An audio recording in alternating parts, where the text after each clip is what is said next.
Welcome to another edition of the Insider Mailbag. I'm Jared Johnson, and we have a lot of questions from Inside the Red Raiders subscribers, which makes a lot of sense as Texas Tech football is opening a fall camp this week, so I'm going to dive right into them. Actually, the first question is a Red Raider Hoops question. It comes from TTU15, who asks, what do you think of the Maui Invitational bracket and Tech's chances in a brutal half of the bracket? Yeah, he also asked if I've heard anything about the non-conference schedule to be released later this month. The second question, I haven't heard about any like big heavy hitters or big time games that are going to be added or going to be announced that have been added to the non-conference schedule. So I think there'll be a lot of very winnable games at home is what's going to be announced. But at least we'll get more of an idea, the dates and all of that stuff when that schedule is announced later this month. But in terms of the Maui Invitational, first off, I'm just glad it's back. It's a great event, great way to tip off one of those preseason tournament events that always signals, hey, college basketball is back and it's worthy of celebration. Maui Invitational, I don't believe they held it the last 2 years because of COVID. So I'm glad to see it back. And man, it's awesome that Texas Tech's a part of what's a great field. There's 8 teams in it. Texas Tech is opening with Creighton. Many prognosticators, many people have Creighton as a top 10 preseason team, so that is a challenge right off the bat for Texas Tech, and it'll be intriguing to see what this new roster can do early on against a good team. On their half of the bracket also are a couple really story programs in Louisville and Arkansas. And Arkansas is considered a top 5 preseason team by a lot of the experts. So in order for Texas Tech to advance to the championship, they would have to beat 2 preseason top 10 teams. So yeah, that's a very difficult, brutal, as you said, TTU 15, half the bracket. The other 4 teams on the other side, if Texas Tech were to advance past those first 2 games, you got Arizona, San Diego State, Cincinnati, and Ohio State. So no slouches there either. Just a great field, a great event, and I'm really excited that Texas Tech is a part of it. The next question comes from GB Jack. He says, is it too late for Texas Tech in terms of realignment to one of the 2 Power 2 conferences, the Big Ten or the SEC? A long question, but basically he just said, is there something Tech can do over the next decade to help keep expanding the brand and to make one of those 2 Power 2 conferences or power conferences? And he said he liked all the things he's heard about the investment in the facilities and the NIL project and stuff like that.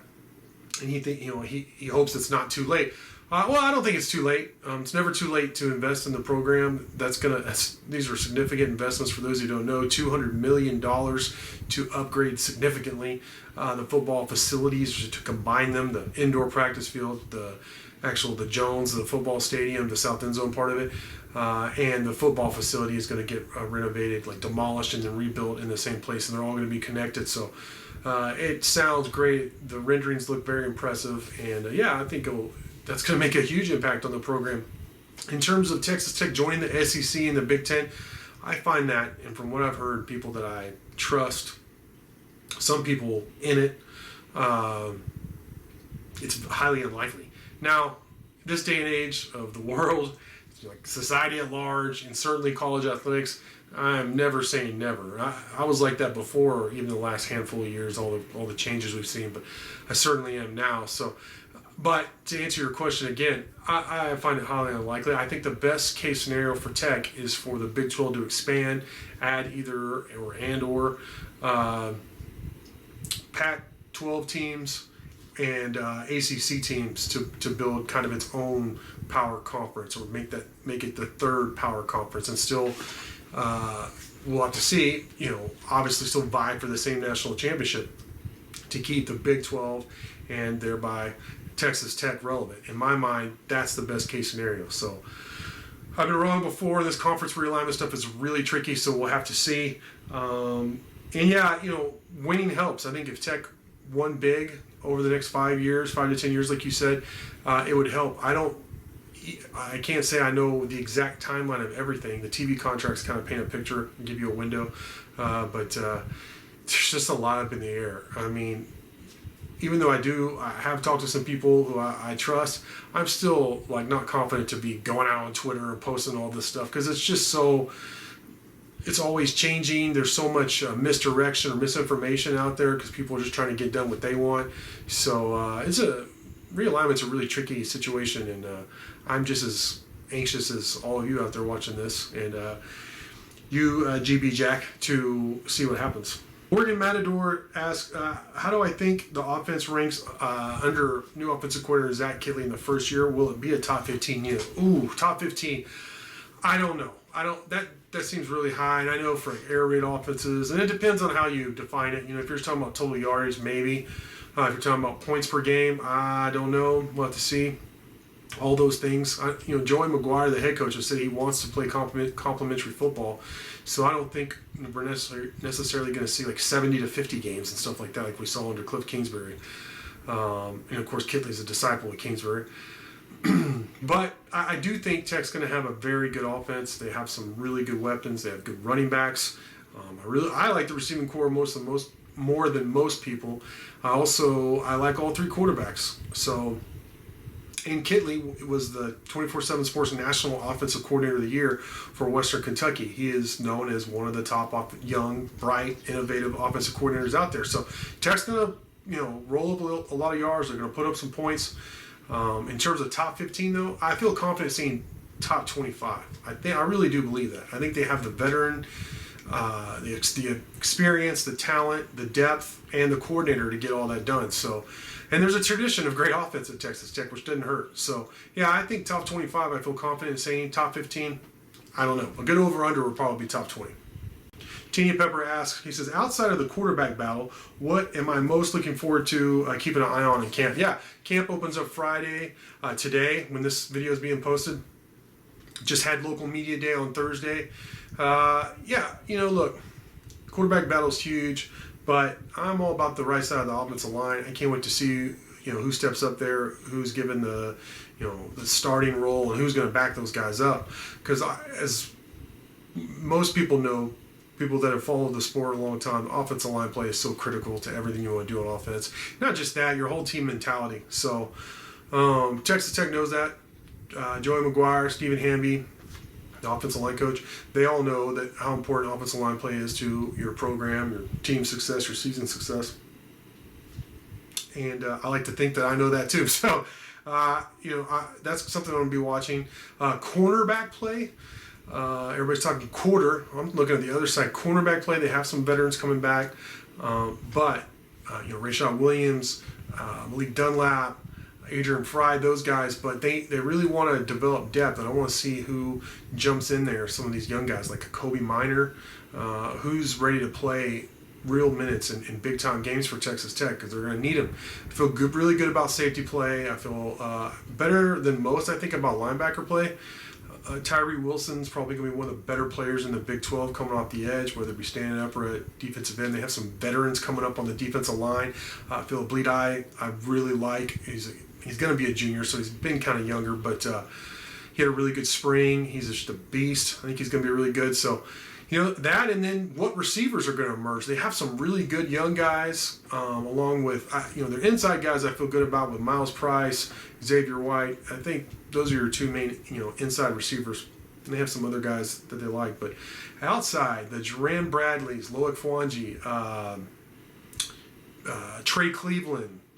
I'm leaving guys out. But, J.J. Sparkman. It's time for them to step up and one or two of those guys become like dudes, put up big numbers, be up for all Big 12 lists, that kind of stuff, like produce, not just a big play here and then 4 weeks later another big play. They need a couple of guys to really step up and solidify that outside receiver, those outside receiver spots. So that'll be interesting to watch as well. And then, tight end. There's some veteran guys coming back. You have some young potential. You have Baylor Cupp, the former 5-star guy, being thrown out there at tight end. So what's going to happen at that position, and is it really going to be utilized?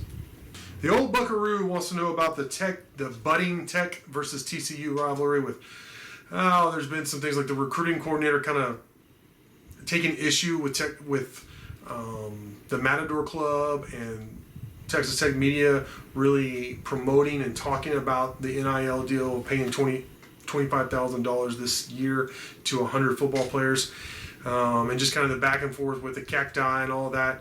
And then the athletic director, TCU's athletic director, kind of trying to block Tech fans from being able to buy tickets to the game. I think it's November 4th in Fort Worth, and kind of throwing a couple jabs out there on Twitter. So, I mean, already in-state rivals, huge Texas Tech fan base, of course, there in the Metroplex.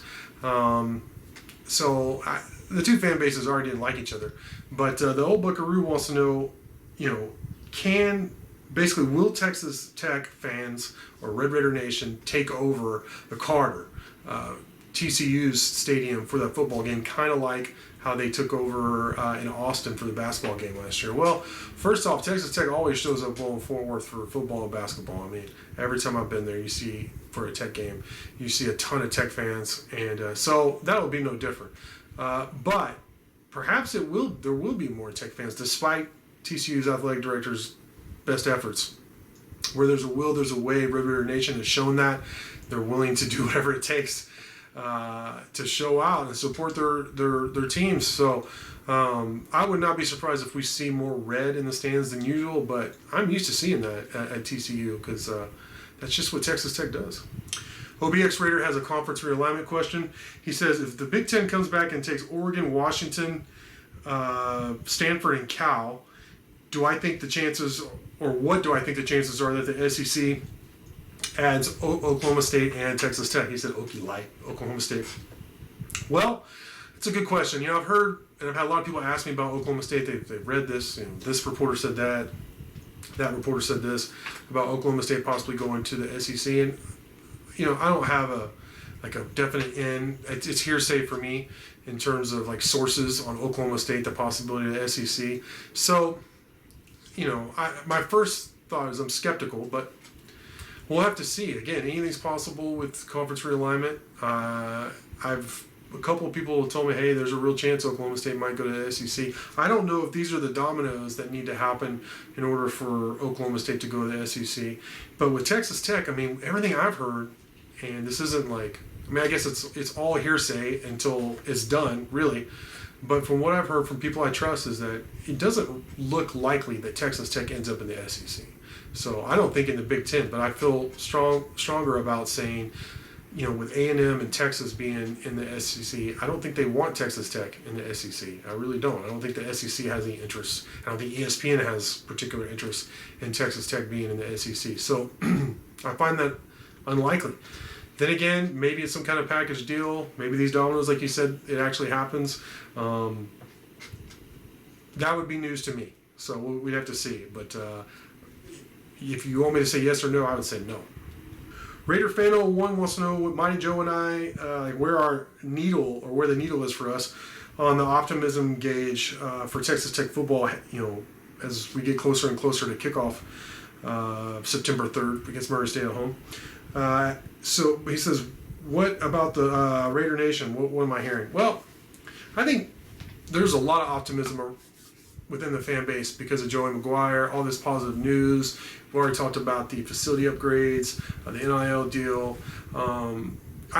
Last I heard, this was earlier this week, was Joe's sticking with 6-6. I don't know if I'm just drinking the Kool-Aid, I'll tell you why. I've moved up a game to 7-5 in the regular season, despite a difficult schedule. And it's a couple of reasons.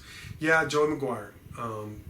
I've seen him play. It's not just me hearing all this talk about, they're going to be much better. They're ready. They're playing for a conference championship. I've seen Joey McGuire coach. It was at the high school level, but I've seen how his teams perform. I have a feel for the impact he made at Baylor, though there was a lot of people. There's a lot of ingredients that have gone in to help Baylor have success recently, but Joey McGuire has been a big part of that, or was a big part of that. And then also, and perhaps more importantly for me, is the core returning. And it's a lot of players to this team from last year. They showed moxie last year. When they lost that Kansas State game and Coach Wills got fired and all that, and you look, they had 4 remaining games against ranked opponents, and they needed one more to get bowl eligible. It just looked like they were going to have that late season swoon. They worked they weren't going to go to a bowl, and it was just disaster again. But they upset Iowa State with that dramatic 62-yard field goal by Garibay. Donovan Smith played very well. The defense made some plays they needed to against Iowa State. They played Baylor tough there in Waco. And then they crushed Mississippi State in the bowl game. And it wasn't just the offense going against this depleted defense we heard 100 times during the game, but it was also Tech's defense shutting down Mike Leach's offense, which had good quarterback, most of their players, all that. It was a big win. It exercised those demons with Mike Leach and all that. So I look at the ability to respond to adversity from the core group coming back, combined with Joey McGuire, not just him, but his staff, a bunch of guys that I know and I've known for a long time that are good coaches, good talent developers. So I believe a 7-win regular season is possible, which isn't, I'm not saying bring on Bama. I'm just saying I think they could win 7 games. Some of these toss-up games they've lost over the last decade, I think they could win. It's a very fine line, and I think they're right there. They need a good start in that first half of the season before they get to their bye week where they play really tough competition other than Murray State to open the season. So if they can split, I think they can win 4 of their last 6 games. I really do, which would be amazing. That would be a really good first season for Joey McGuire and Raiderland. This is a good question from Syntex. He says, how much different is it covering recruiting these days with the transfer portal, NIL, and the ability to transfer without having to sit for a year? The waiver, the first time transfer waiver. It's very different. It's there's basically free agency in college sports now. So many things. I mean, used to be just it's not just these recent things, but they're big. NIL's huge too, which that kind of murkies things because you're like, there's so many new things. You're like, I don't know what rules are this and what are that. I find myself researching a lot of the rules and trying to hit up compliance and the SIDs at Texas Tech, make sure what's right or wrong here. It's just a different world. But even before that, I mean, a big thing for me was the switching of the national signing day, or adding the early signing period for college football. I mean, that's huge. That's a big dynamic change from, and I think it's bigger than what most people realize, unless you cover recruiting or think about it a lot, or you're just a big fan of it. Because February was the first Tuesday in February had always been the day, and so the recruiting cycle for a year was a certain thing, or a certain way. Like you could count on, a big bulk of these guys are going to commit by this time. This is how they're going to do things. But they changed the calendar. They added official visits in the summer. They moved up the early signing period to December, and that's become the de facto signing period. That's when 80, if not more, 80+% of your commits sign, or your signees end up signing, making it official.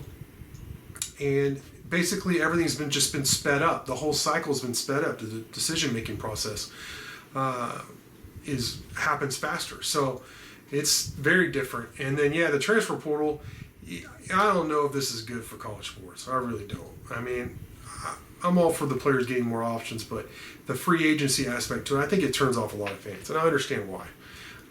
It really resembles more of like the NFL or basketball, of course, the NBA, where there just doesn't seem to be a lot of loyalty or allegiances, and it makes coaching different. How you coach guys, I don't think you could ride them as hard as you used to be able to.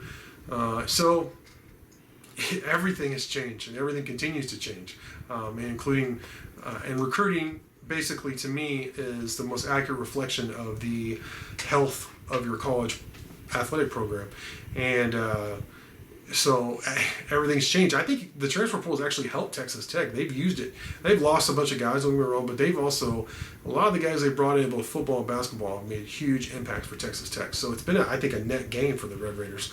And it's good for business for me, to be quite honest, since you asked.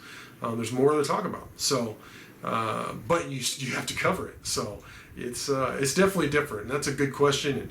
And, definitely don't get comfortable, because it seems like every year, maybe even less than that, it's just like some new wrinkles thrown in there, and you're just like, okay, what does this mean? And you have to be able to adapt. And I don't really stress about, this is what it should be, this is what it could be. It's like, this is what it is, and this is what we're covering, this is what we're talking about. So that's what I try to focus on.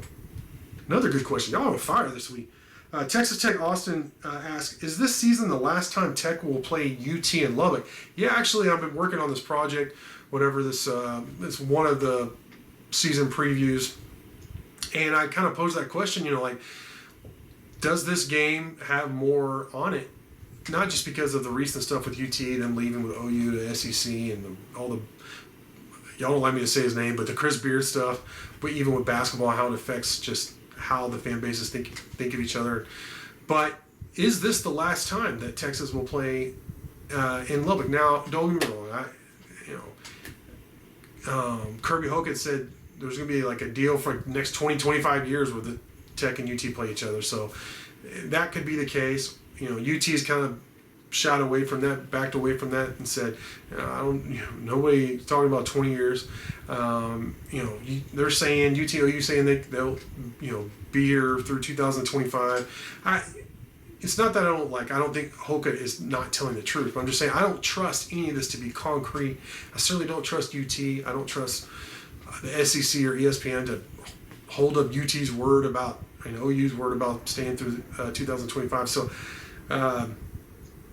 I think it's very possible, if not likely, that this could be the last time that UT plays Tech in Lubbock, at least for a long time, which I think it does add weight to the matchup. Now, we'll just have to see how it plays out. But that is something to think about, consider for sure. All right, final question comes from Anonymous, who says, it's clear the offensive line is the biggest concern going into the season. He said, but it is a concern because of lack of quality talent or because of the amount of new faces and uncertainty within the group? Yeah, I think you lost some stalwarts, you lost some guys, some mainstays at least, like Dawson Deaton, who I thought was a good player, is a 3-year starter at center. That's it's a big loss. You've brought in a lot of guys. You brought in guys from good programs. They have numbers. Numbers is not a problem, but you have a bunch of guys looking to fill roles that you just haven't seen them actually do it in real games yet. So that's where the question lies. And then the whole aspect of offensive line needing to have continuity, work in concert, all those things you hear coaches talk about, and know where they're going to be and how to help each other out to make the offense go. So they obviously don't have it. It's impossible to have that when you haven't had the guys. Like, even guys they brought in, like a Cole Spencer, who I think is going to be good. I've heard Caleb Rogers told me at Big 12 Media Day he's been playing at center, and he's been looking really good. And to expect him to be, he's in competition. They also brought in Cade Briggs, who played tackle in New Mexico. They think he could play center. And as I mentioned about Spencer, he's the guy who was an All-Conference USA player at Western Kentucky for both offensive coordinator Zach Kitley and offensive line coach Stephen Hamby, who came over to Texas Tech. So he's going to play somewhere. And you got, Caleb Rogers, I expect to start at left tackle, Weston Wright at one of the guard spots, probably left guard. So you got to figure out the other right guard spot if it's not Cole Spencer, if he's your center.